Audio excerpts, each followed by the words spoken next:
अच्छा बताओ, ज्ञानी कौन, बड़ा कौन?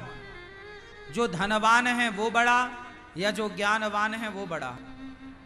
बोलो, धन बड़ा है, धन वाला बड़ा है कि ज्ञान वाला बड़ा है?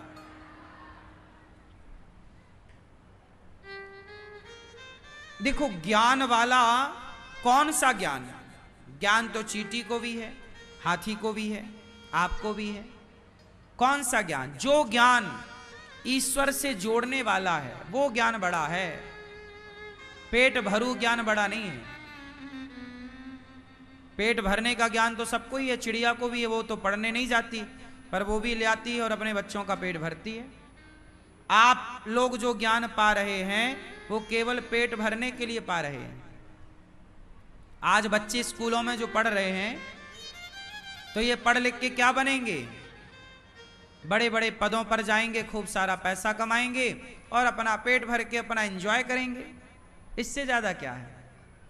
खाएंगे पिएंगे मौज करेंगे, बड़ी गाड़ी बड़ा घर, इससे ज्यादा क्या है? इनके इससे ज्यादा सपने भी तो नहीं हैं, इससे आगे की ये सोचते भी तो नहीं हैं।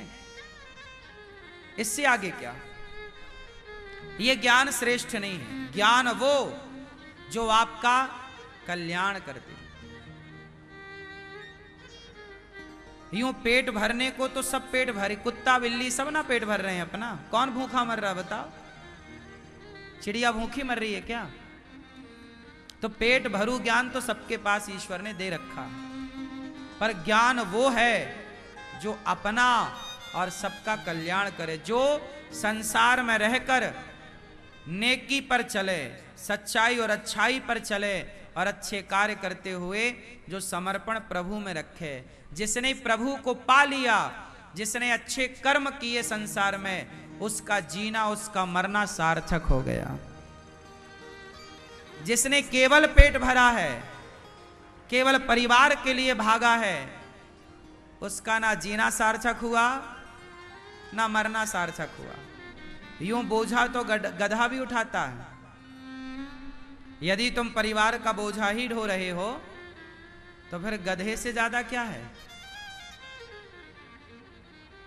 घमंड में ही जी रहे हो तो ऊंट से ज्यादा क्या है? बात बात पे झगड़ा करते हो तो कुत्ते से ज्यादा क्या है?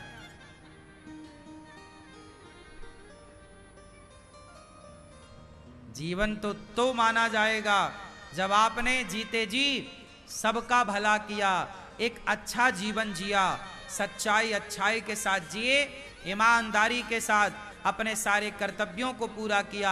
आप एक अच्छे पुत्र बन पाए, एक अच्छे पिता बन पाए, एक अच्छी पत्नी बन पाई, एक अच्छी माँ बन पाई, एक अच्छा इंसान बन पाए।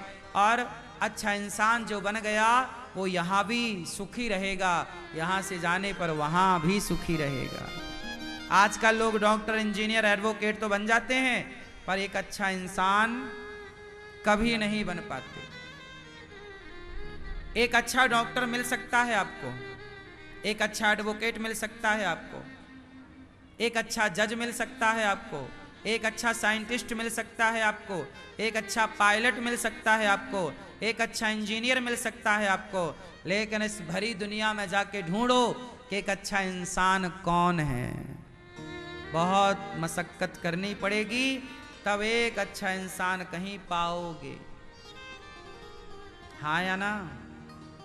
आज लोग अच्छा इंसान कहां बन रहे हैं?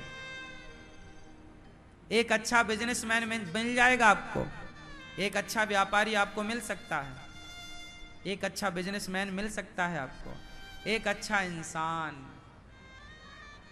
लाओ ढूंढ कर कहां है? एक अच्छा इंसान। हे विधाता, हमें धनवान मत बनाना, बहुत बुद्धिमान मत बनाना, हमें तो एक ऐसा इंसान बना देना जो इंसान हर इंसान की मदद करे, हर इंसान का भला सोचे। एक अच्छा इंसान ही हर इंसान की मदद कर सकता, वरना ये संसार फंस गया है रे भैया दलदल में। ईश्वर ने इंसान बनाए थे, बोलो क्या बनाया? ईश्वर ने तुम्हें क्या बनाया था? हिंदू या मुसलमान, सिख या ईसाई, ब्राह्मण के छत्री, यादव के ठाकुर, वैश्य के शूद्र? बताओ ईश्वर ने तुम्हें क्या बनाया है? बोलो बोलो। ना तो ईश्वर ने तुम्हें ब्राह्मण बनाया, ना क्षत्रिय, ना वैश्य, ना शूद्र। ना तो ईश्वर ने हिंदू बनाए, ना मुसलमान, ना सिख, ना ईसाई, ना यहूदी, ना पारसी। ईश्वर ने तो इस संसार में अच्छे इंसानों को भेजा था, इंसान बनाकर भेजा था। यहां जातियों के, धर्म, मजहब, पंथों के दल दल में हम सब उलझते चले गए और इंसान ही इंसान का दुश्मन होता चला गया। इंसान ही इंसान के प्राणों का प्यासा होता चला गया। लड़ते गए, लड़ते गए, लड़ते गए। अमेरिका में कौन है? बोलो। लंदन में, अमेरिका में, सब जगह ईश्वर ने इंसान भेजे थे। हाँ या ना? बोलो मेरी मां। ईश्वर ने क्या बनाया है? ईश्वर ने इंसान बनाए थे। लेकिन इंसान जब यहां आया तो वो बट गया, छोटा सा हो गया। मैं इस धर्म का हूं, मैं इस मजहब का हूं, मैं इस जाति का हूं। कोई नहीं कहता कि मैं इंसान हूं। लोग कहते हैं मैं यादव हूं, मैं ठाकुर हूं, मैं फला हूं, मैं फला हूं, मैं जाट हूं, मैं गुज्जर हूं, मैं ये हूं, मैं मुसलमान हूं, मैं हिंदू हूं, मैं ब्राह्मण हूं, मैं अंग्रेज हूं। कोई नहीं कहता कि मैं इंसान। क्यों नहीं कहता? क्योंकि इंसान अब रहे ही कहां। अब तो केवल इंसानों के पुतले हैं। अब इंसान कहां रहे? कहां हो तो ले आओ ढूंढ के। अब इंसान कहां रहे? अब तो ब्राह्मण हैं, क्षत्रिय हैं, वैश्य हैं, शूद्र हैं, हिंदू हैं, मुस्लिम हैं, सिख हैं, ईसाई हैं। अब तो ये लोग हैं, अब इंसान नहीं। अब इतनी दरारें पड़ चुकी हैं, इतना बंटवारा हो चुका है कि अब सबको एक कर पाना भी कठिन है। अब इंसानों को इंसान बना पाना कठिन है। अब इंसान इंसान है ही नहीं तो क्या बनाए। इसलिए ईश्वर से यही प्रार्थना है कि प्रभु हमें मत बांटो मजहब, पंथ, धर्म में। हमें मत बांटो जातियों में। हम तो अच्छे इंसान ही अच्छे हैं। हमें मनुष्य रहने दो, हमें इंसान रहने दो। हमें ईश्वर ने जो बनाया है सबकी सेवा के लिए, सभी में बांट कर खाए, उसे इंसान कहते हैं। पराया दर्द अपनाए, उसे इंसान कहते हैं। यूं भरने को तो पक्षी भी अपना पेट भरते हैं, पर सभी में बांट कर खाए, उसे इंसान कहते हैं। कभी आप लोग एकांत में बैठकर सोचना कि आप इंसान बचे हो कुछ % या पूरे ही बदल गए हो। इंसान जब आपको ईश्वर ने बनाया, इंसान बनाया ना, ईश्वर ने क्या बनाए? मनुष्य बनाए। बड़े भाग्य मानुष तन पावा। जब आप मनुष्य बने, इंसान बने, तो बताओ तब आपके अंदर नफरत थी? उत्तर दो। जब आप इंसान बने, छोटे थे, जब आपने होश संभाला, चलना शुरू किया, खाना शुरू किया, तो क्या आपके अंदर कोई घृणा थी? बोलो बोलो। कोई नफरत थी? बोलो। इंसानों के प्रति नफरत थी क्या? द्वेष था क्या? ये बच्चे क्या किसी का खून बहाना चाहते हैं? बोलो, उत्तर दो। इंसान कैसे होते हैं? यदि इंसानों को देखना हो तो 4 साल के बच्चे को देख लेना, वह पूरा इंसान होता है। 4 साल का बच्चा पूरा, बोलो, पूरा इंसान है। लेकिन जैसे जैसे वो उम्र में बढ़ेगा, जैसी जैसी संगति में जाएगा, वो इंसान से वो हो जाएगा जो उसकी संगति है। अब वो रहा ही नहीं, अब तो वो हो गया जिसकी उसने संगति की। ईश्वर ने सबको इंसान बनाया था। क्या मुसलमान का 4 साल का बच्चा, क्या उसके अंदर कोई नफरत होती होगी? क्या उसके अंदर कोई घृणा होती होगी? पर वो घृणा नफरत के बीच में रहता रहता उसके हाथ में तलवार दे दी जाती है, बेटा ये बकरे की गर्दन काटनी है। वो बकरे की गर्दन पहली बार में काटते समय कापा होगा, कापा होगा, उसका हाथ कप रहा था, कैसे काटूं? हाथ पकड़ पकड़ करके लोगों ने कटवाया। तो वो एक अच्छा इंसान था। उसके बाद उसने जीवों की हत्या करनी शुरू कर दी, बकरे मारता गया, मारता गया। फिर क्या हुआ? फिर उसे मार काट आम लगने लग गया। फिर वो किसी इंसान को मारना शुरू करेगा, किसी इंसान की गर्दन काटेगा, क्योंकि अब तो उसको काटने का अभ्यास हो चुका है। ऐसे ही है। इस धरती पे आने के बाद कोई हिंदू और मुसलमान होता है, इस धरती पे आने के बाद कोई सिख, ईसाई, यहूदी होता है। ईश्वर ने तो सबको एक जैसा बना के भेजा था। ईश्वर के घर से चले थे तो इंसान चले थे।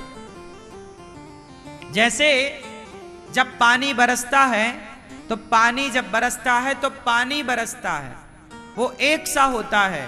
पर वही पानी की बूंदें जब गंगा में गिरती हैं तो वो गंगा हो जाता है, यमुना में गिरती हैं वही पानी यमुना हो जाता है, नाला में गिरता है वही पानी गंदा हो जाता है। ईश्वर ने तो पानी बनाए थे, नाले और नदियां, यहाँ आके फिर वो बदला कि उसे नदी गंगा मिल गई तो वो जल गंगा हो गया, नाला मिला तो वो जल नाला हो गया। बस यदि हम जाति, मजहब, पंथ, धर्म, इन सब से अपने, धर्म तो सबके अंदर होना चाहिए, सही है, सबके भीतर धर्म हो, लेकिन जो बंटवारा है, जातियों का बंटवारा है, पंथों का, मजहबों का, इस बंटवारे ने आज इंसानों को इंसानों से लड़ा दिया। आपस में लड़के कौन मर रहा है? इंसान मर रहे। इसलिए आप अपने बच्चों को एक बेहतर इंसान बनाइए। क्या बनाओ? इंसान।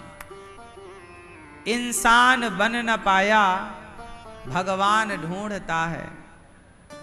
इंसान बन न पाया, भगवान ढूंढता है। पहले इंसान बन जाओ तो भगवान को ढूंढने की जरूरत नहीं होगी। जो सच्चा इंसान होगा उसके मन मंदिर में सदा भगवान रहते हैं। हनुमान जी के भाई भीतर थे कि नहीं? यदि हनुमान जी के भीतर सीताराम थे और हैं, तो हमारे भीतर क्यों नहीं हो सकते? इसलिए क्या बनाओगे बच्चों को?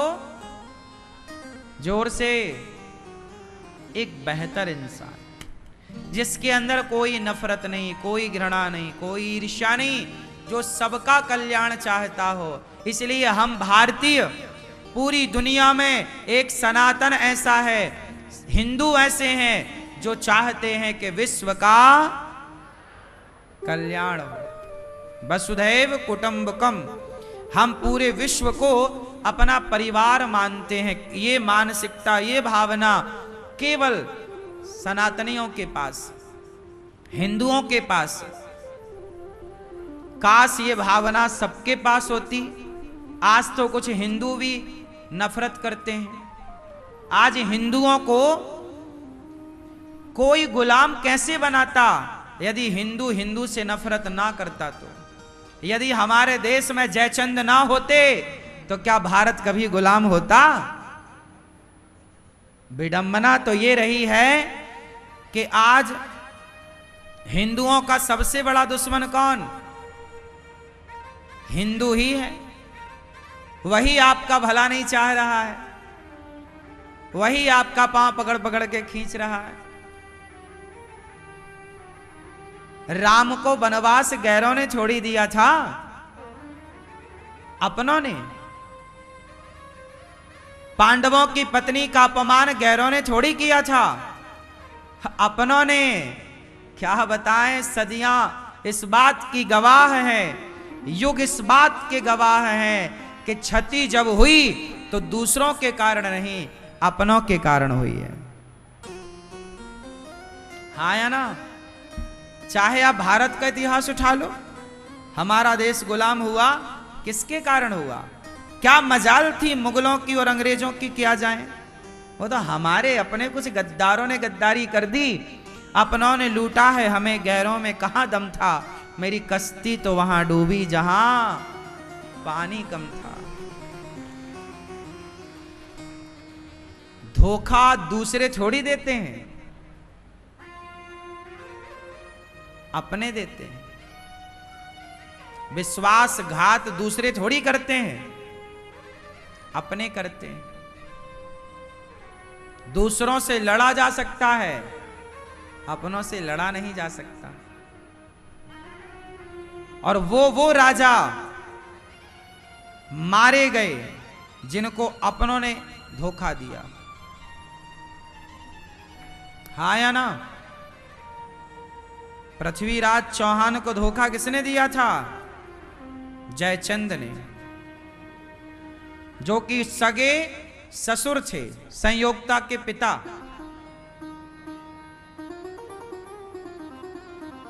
झांसी की रानी को धोखा किसने दिया? अपने सलाहकारों मंत्रियों ने, अपने लोगों ने। इसलिए हम सबको ना संगठित होकर रहना चाहिए। ये सारी बातें मैं केवल इसलिए बता रहा हूं कि आप अभी भी यदि परिवार, इसलिए हमारे यहां संयुक्त परिवार की बात कही जाती है। कैसा परिवार हो? संयुक्त हो, भाई भाई। एक आजकल 2 भाई हैं तो घर में 2 बहुएं हैं। ये 2 बहुएं ठीक से नहीं रह पा रही हैं, 2 भाई ठीक से नहीं रह पा रहे हैं। हाँ या ना?